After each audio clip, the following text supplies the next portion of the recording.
I'm not greedy also இல்லை, இது ரொம்ப முக்கியமான விஷயம். Any creator, so we are working for our soul, not for our pocket. So நம்ம சோலுக்கு தான் இந்த இந்த கிரியேஷன் வந்து இட்ஸ் ஃபீடிங். வாய்க்கு ஃபீட் பண்ணுதா சோலுக்கு ஃபீட் பண்ணுதான்ற ரெண்டு நம்ம we should take a choice. தப்பு சொல்ல மாட்டேன், நீங்கள் வயிறு நிரம்பின அப்புறம் மறுபடியும் எதுக்கு வாய்க்கு போடணும் அப்படின்னு ஒரு விஷயம் இருக்குல்ல. அந்த மாதிரி ஃபஸ்ட்டு பசிக்கு தான் சாப்பிட்றோம், அப்புறம் ருசிக்கு சாப்பிட்றோம்ல, கரெக்டாக? அந்த மாதிரி இப்போ நான் ருசிக்காக நான் வந்து மியூசிக் பண்ணோம், அது ஒர்க்கு தான், பட்டு I want to enjoy the process.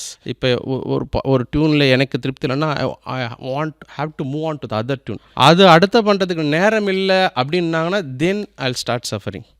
ஏன்னா இதை நான் இன்னொன்று பாட்டு பண்ணேன்னா இன்னொரு படத்துக்கு டேட் மிஸ் ஆகிடும் அப்படின்னு ஒன்று வந்துடும்ல. ஸோ அப்போ நான் எனக்குள்ளேயே நான் வந்து என்ன சொல்கிறதுன்னா உண்மையாக இல்லாமல் போய்டுன்ற ஒரு பயம் ஒன்று வரும். ஸோ அதனால் இப்போ வரைக்கும் நான் ஐ நெவர்